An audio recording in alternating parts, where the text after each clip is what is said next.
কি? আল্লাহ তাআলার নবী বলছেন এই নামাজটা হচ্ছে মিফতাহুল জান্নাতিস সালাত। নামাজ হচ্ছে জান্নাতের চাবি। কোন সুবহানাল্লাহ। আর এই নামাজটা কি?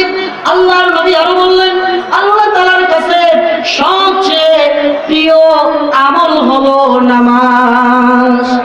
আসসালাতু খায়রু মাওদু'ইন। আল্লাহ তাআলার কাছে প্রিয় হচ্ছে নামাজ।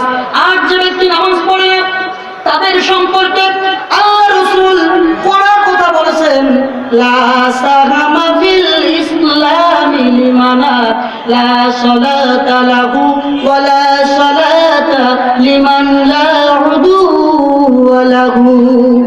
যে ব্যক্তি নামাজ পড়ে না ইসলামে তার কোনো অংশ নেই। আছে নাকি ভাইরা আমার? ইসলামের মধ্যে যদি আপনি অংশ রাখতে চান, ইসলামের মধ্যে যদি আপনার অধিকার রাখতে চান, তাহলে আপনাকে নামাজ পড়তে হবে। যতই কাজ থাকুক না কেন সমস্ত কাজগুলোকে উপেক্ষা করে আপনাকে নামাজ পড়তে হবে। নামাজকে বলো না কাজ আছে, কাজকে বলো আমার নামাজ আছে। বলেন, নামাজকে বলো না কাজ আছে, কাজকে বলো আমার নামাজ আছে। নামাজ বিহীন পড়ো পারে কি জবাব দিবি তুমি আল্লাহর কাছে। নামাজকে বলো না কাজ আছে, কাজকে বলো আমার নামাজ আছে।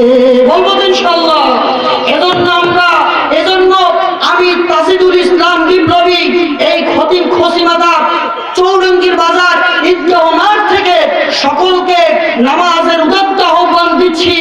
আর আমি বলতে চাচ্ছি, যতই বাধা ঝড় তুফান সাইক্লোন আসুক না কেন, আমরা মানুষদেরকে নামাজের দাওয়াত দিব, কোরআনুল কারীমের দাওয়াত দিব, ইসলামের দাওয়াত দিব।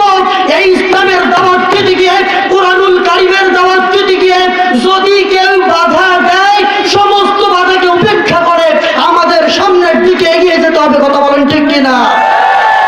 এজন্য আমি বলতে চাই ভাইরা আমার, আপনারা যখনই এরকম করে সামনের দিকে এগিয়ে যাবেন, যেখানেই আল্লাহ রাস্তা সেখানেই বাধা, যেখানে কোরআনুল কারীমের রাস্তা সেখানেই বাধা, যেখানেই মূসা সেখানেই ফেরাউন, যেখানেই ইব্রাহিম সেখানেই নমরুদ, যেখানেই মুহাম্মদ সেখানেই আবু জেহেল। কথা বলেন ঠিক কিনা? কাজেই আজকেও যদি আপনি আল্লাহর কথাগুলো দিয়ে, রসুলের কথাগুলো দিয়ে মানুষদেরকে দাওয়াত দিতে চান, আপনার উপর বাধা আসবে। আর যাদের উপর বাধা আসবে না, বুঝতে হবে তাদের রাস্তা ইসলামের রাস্তা, তাদের রাস্তা কোরআনুল কারীমের রাস্তা নয়। আমরা সকলেই কোরআনুল কারীমের রাস্তায় থাকতে রাজি আছি তো ইনশাআল্লাহ? মানুষদেরকে কোরআনুল কারীমের দাওয়াত দেব তো ইনশাআল্লাহ? নামাজের দাওয়াত দিব তো ইনশাআল্লাহ? আসেন, আমি আপনাদের সামনে নামাজ সম্পর্কে আলোচনা করতেছিলাম। আসলে অনেকগুলো আলোচনা, যেহেতু সময় একদম শেষ, দুইটা সিলেবাসে আমি আপনাদের কাছে এখন দোয়া নেব প্লাস বিদায় নেব। অর্থাৎ আমার নাম হচ্ছে খন্দকার হাফেজ পাহাড়ি মাওলানা মোহাম্মদ তাজিদুল ইসলাম বিপ্লবী। আর আমার বাসা এই পাশে। আমার চাচাকে আপনারা দেখতে পারতেছেন, খন্দকার ডাক্তার এনামুল হক খন্দকার, ওনাকে দেখতে পারতেছেন। আর আজকে যে আমি আপনাদের সামনে আলোচনা করলাম, কি খারাপ লাগিল ভাই? খারাপ লাগছে? আসলে এই আলোচনাটা করার সুযোগ পাইলাম আমার চাচার জন্য। প্রতিটা মাহফিলে আমার চাচা ওই ভাষ্যকার হিসেবে থাকে। আর আমাকে বলে, ভাতিজা যদি ওয়াজ করেন না ভাই মাইকে ঠকাও, যদি মাইকে তো ঠকেন না ভাই তোমার মাইকের সামনে দাঁড়াও। এইটা সাহস দেওয়ার পরে আমি আপনাদের সামনে আজকে বিশেষ বক্তা হিসেবে আখ্যায়িত হইলাম। আপনারা সকলে দোয়া করবেন, আর আমার চাচার জন্য দোয়া করবেন, আমার বাবার জন্য দোয়া করবেন। অর্থাৎ এই এলাকাবাসী, অর্থাৎ খসিমাদার এই সমস্ত মানুষ, জলঢাকার অর্থাৎ সারা বাংলাদেশের, সারা পৃথিবীর মানুষের জন্য আমরা সকলেই দোয়া করবো। রাজি আছি তো ইনশাআল্লাহ? আমরা সকলেই কিন্তু দোয়ার পাবো। এখানে আসছি শুধু দোয়া। আপনারা সকলে আমার জন্য দোয়া করবেন, আমিও আপনাদের জন্য দোয়া করব। আর আমি সকলকে নামাজের উদাত্ত আহ্বান দিয়ে কোরআনুল কারীমের কথাগুলো আমিও যাতে মানুষদেরকে বলতে পারি, আর আপনারাও যাতে বলতে পারেন, এইটা যাতে আল্লাহ তাআলা আমাদের সকলকে কবুল করে, বলেন আমিন। আর আমার আলোচনার মধ্যে যদি কোনো ভুল ত্রুটি পেয়ে থাকেন, আপনাদের এলাকার সন্তান হিসেবে আপনারা ক্ষমার সুন্দর দৃষ্টিতে দেখে সকলে আমার জন্য দোয়া করবেন।